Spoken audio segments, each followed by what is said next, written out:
Hello, my name is Jason Reichl, and you're listening to Risk Management Brick by Brick. I'm fascinated with people who are helping build and maintain the physical world around us. On each episode of this podcast, we'll dive in with a risk manager, speak to them about how technology plays a role in this process.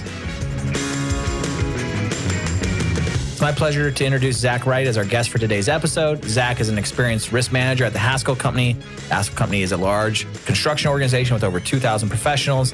Zach is a certified construction risk and insurance specialist who knows his stuff. This was a really great conversation. It's a follow-up from the RIMS conference. Let's get to it.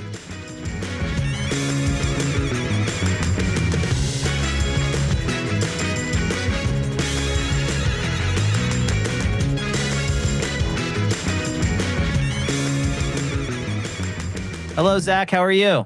Good, man. How are you doing? Thank you for joining me on Brick by Brick. I'm excited to catch up with you. We were at, what conference were we at? We were at Global RIMS in Atlanta. Global RIMS 2023. I did a lot of interviews and then we missed our chance to talk. So I guess the first question I have for you before we get started is, what did you learn at RIMS? What was the mood? What was the vibe about? Insurance is volatile right now, especially being in construction. We do a lot of property style policies, and boy, there's something else right now. Especially, we're based out of Florida. We do probably 50% of our work in Florida. So we are definitely challenged by the state of the property market. So insurance is volatile. It's on all the minds of risk managers. We'll jump into all of that. But to get everyone started, why don't you give a 40,000 foot view of your career and how you ended up in that chair with all those Star Wars figures behind you? Sure. So I joined the Haskell team here a little bit over 7 years ago. Prior to risk management, I was a techie. I did audio and visual aids for my church here in Jacksonville. So I have a little bit of a background in underwriting from many moons ago. I did some freelance underwriting for a friend of the family. So I kind of had a baseline risk management view, but I've learned quite a bit here in the 7+ years here at Haskell. You had to talk about where your risk management views are now and what you view are the major components of the job. How would you break that down? Sure. So my biggest job function here is I control our builder's risk program, which is our property for all of our projects.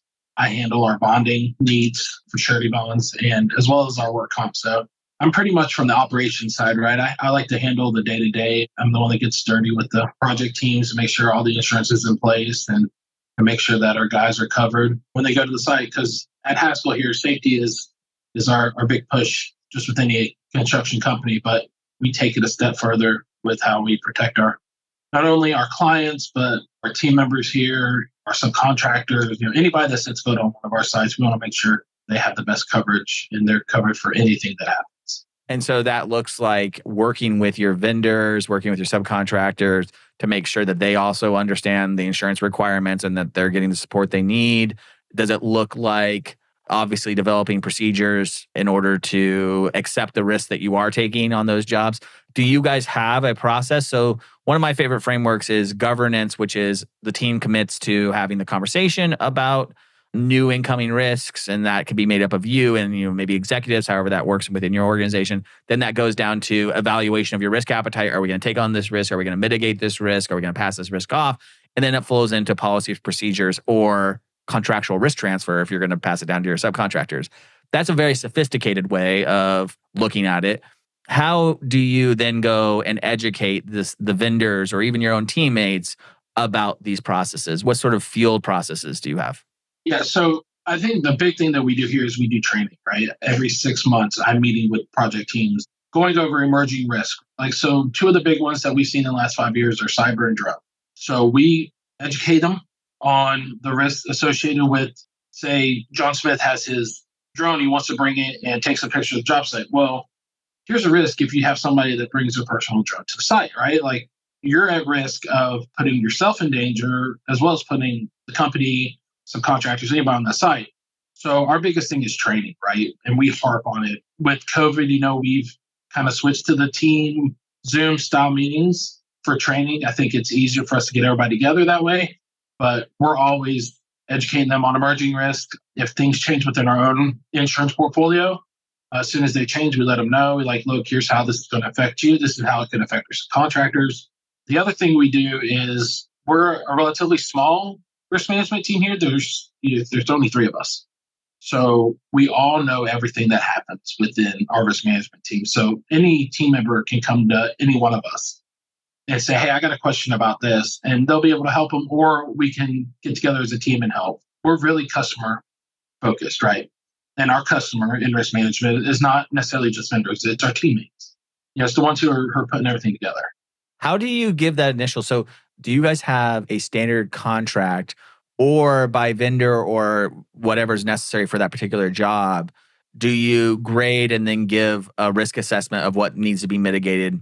So, what I'm getting at is, do you fall into the camp where you have low, mid, high risk and then you have different requirements for those?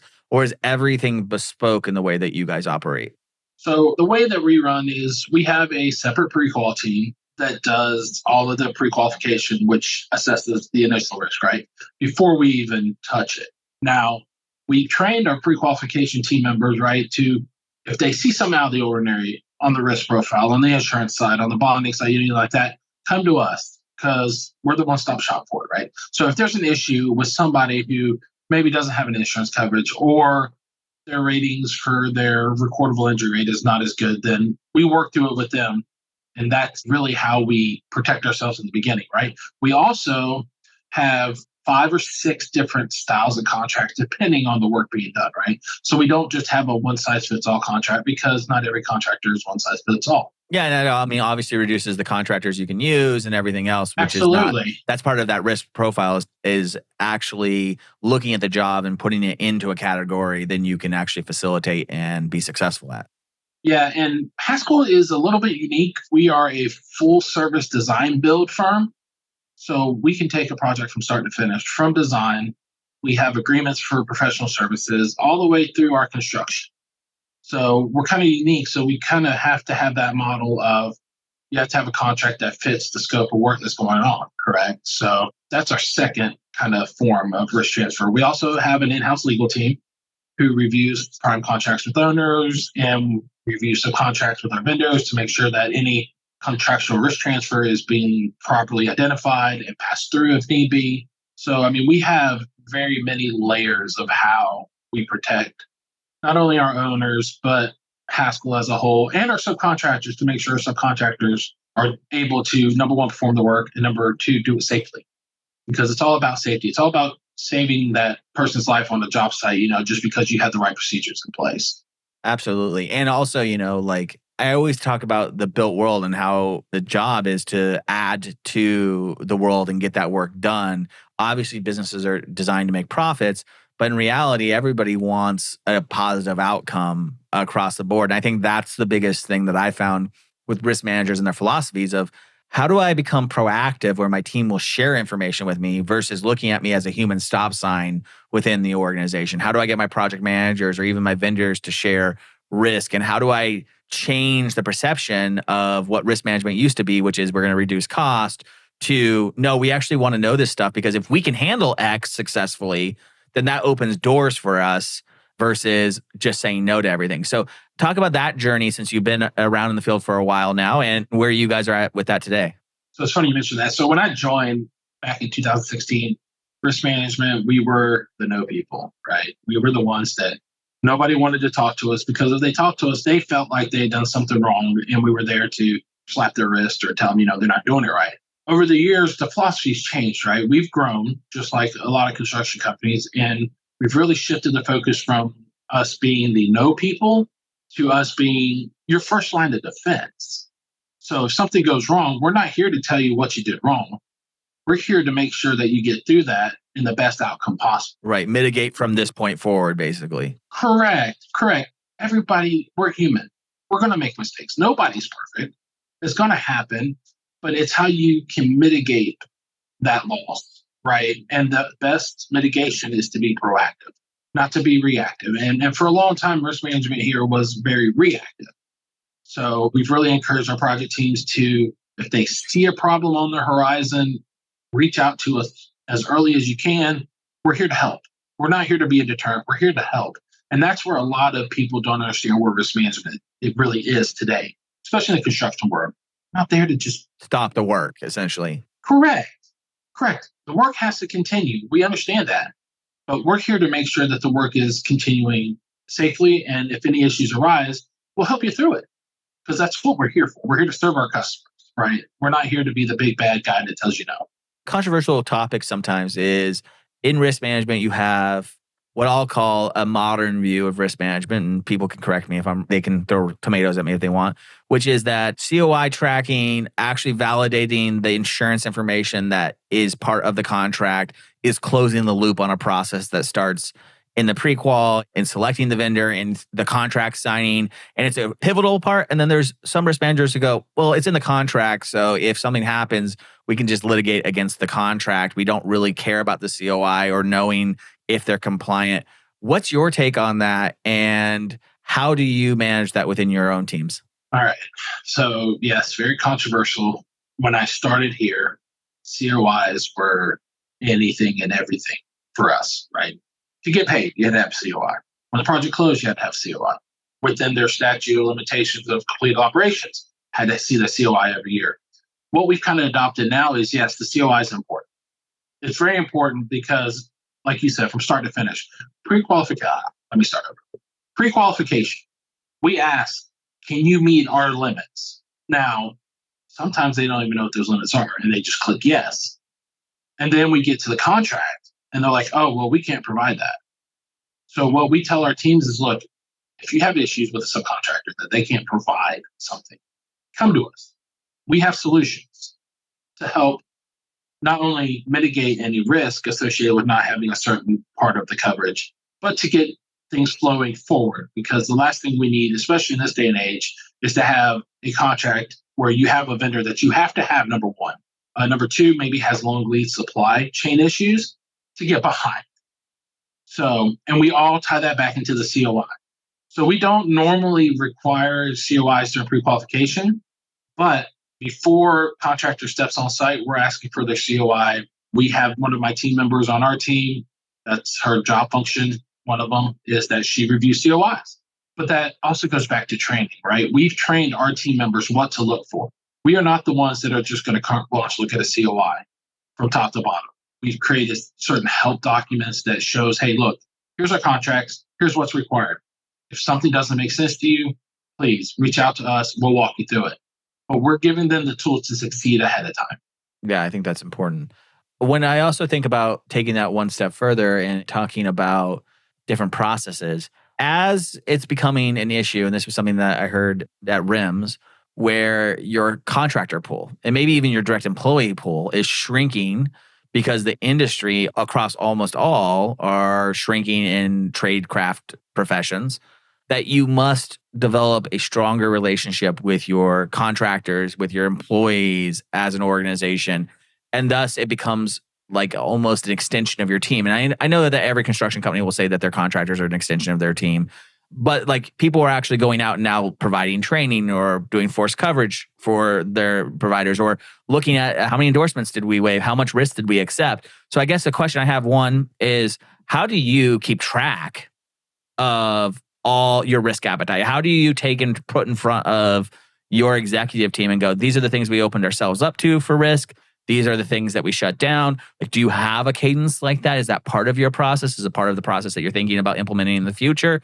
Where would you like to see that process go? So here at Haskell, we're kind of unique. So we require waivers if somebody can't meet the limits. And those have to be signed by one of our directors of construction. So what we're doing is we're telling them, look, here's the risk. They'll come to us and say, hey, I have a waiver that's been put on my desk. Can you tell me what the risk is? Sure. And we'll lay it out for them. I mean, it could be something simple as they're couple $100,000 short on the coverage. And I'm like, look, I mean, it's a $50,000 contract, being a couple $100,000 short of a $4 million limit or whatever it is, not a big deal. But then there's some who are like, well, we have this contractor who says they don't carry professional, yet they're providing design services. That's a big deal. So, but the waiver is our way of making sure that they reach out to us and say, here's what we have. And here's what we're thinking of waiving. Can you give me your blessing on it, number one? Or can you tell me what risk we're taking if we do go through with it? So we try to let our project teams make their own decisions, But like I said, we're here to serve them as a customer. So Well, that's really interesting because the way you guys do it is there's accountability, but also flexibility. correct. Everyone is incentivized to expose the risk for a conversation to occur, an authoritative decision, are we approving this or not? And it's not just made within the risk department. So I think that's really smart order of procedure there. Yeah, and it's good too because, like you said, all the authority is not on one person. It's a team effort, right? So we can only advise on what the risk is. We can't go out there and stop the risk ourselves. So, but it's our job to make sure that they're knowledgeable about the risk that they're about to take if they approve it. So, and also, I mean, we don't want to be the ones that we waive something, then we have a claim. Well, risk management said it was fine. No, I told you here's what would happen if you did it, and you went through with it. You could have denied it and made them get the coverage. So That also leads to another thing that's become popular in conversation, usually behind closed doors. I like to, on the podcast, try to have these conversations out in the open, which is the idea that as far as like organizations go, like a lot of organizations and risk management teams and their executives don't really have any visibility into what's being waived or what's being done. So it sounds like you've solved that problem. But then the secondary problem is they're doing all this work and it has very little impact on their premiums when they renew their insurance. Like you could have technology for tracking COIs, you could have all these different elements in your organization, and yet it's not reducing or preventing your insurance premiums from raising every year. And there's now talk and thought that like, oh, organizations that do have their act together that are showing that they have clear processes and XYZ should be considered for at least a discount in their insurance premiums going up, or there has to be some outcome that's beneficial for organizations across the board. Do you agree? Are you able to influence your insurance renewals successfully with your processes and programs? So I agree. If you are number one, let's start from the broad picture, right? Construction technology helps mitigate so many risks nowadays compared to just 5 years ago in this industry, right? So, for instance, we have telematics for our vehicles. We don't have a really big fleet, but we have it. And it's a good tool for us because if there's an accident, we have ways that we can mitigate risk. Well, we've approached our carrier about it, and they're like, nah, it's everybody's doing it. So there's no reason to give any discounts because everybody's doing it. They're more along the lines of thinking, well, this is mandatory at this point. If you don't have it, then I'm probably going to raise your rates, right? I'm not going to give you any kind of discount. So that's where I'm seeing it a lot. And I'm seeing that a lot in the cyber. But cyber, I am starting to see if you have certain things in place, you will get some reduction in premium. We've been fortunate enough to have that this year. We have some really knowledgeable, great IT team members here that have really put some good foundations in place. And our cyber carrier took notice of it. But I think you see it on both sides, right?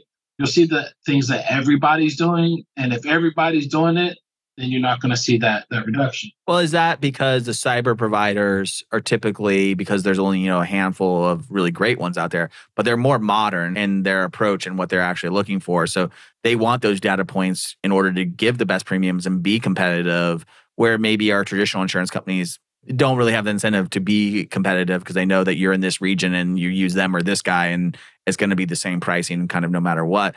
I often wonder if this whole thing in the certain industries get this bad rap for not adapting technology. Your background's in a technologist, so this is why I feel compelled to ask this question to you. And where it's like, well, no, technology only thrives in organizations where the output of the technology is understood and utilized. And if the insurance companies are not really going to be looking at this in their underwriting process, then you can put all the technology in the world in place, but it's not going to have the outcome that you need in order to really invest the processes and procedures in that technology. And I think that the industry is changing. I do think that there is positive signs that the industry, both on the insurance side and within construction and property management and other more slow to adopt industries, so to speak, of technology, are now seeing that those technologies are being considered. Now, the question is, you have so much data. What can we do with that data in order to benefit the entire ecosystem, which might be reducing premiums, might be introducing new products, might be whatever it might be.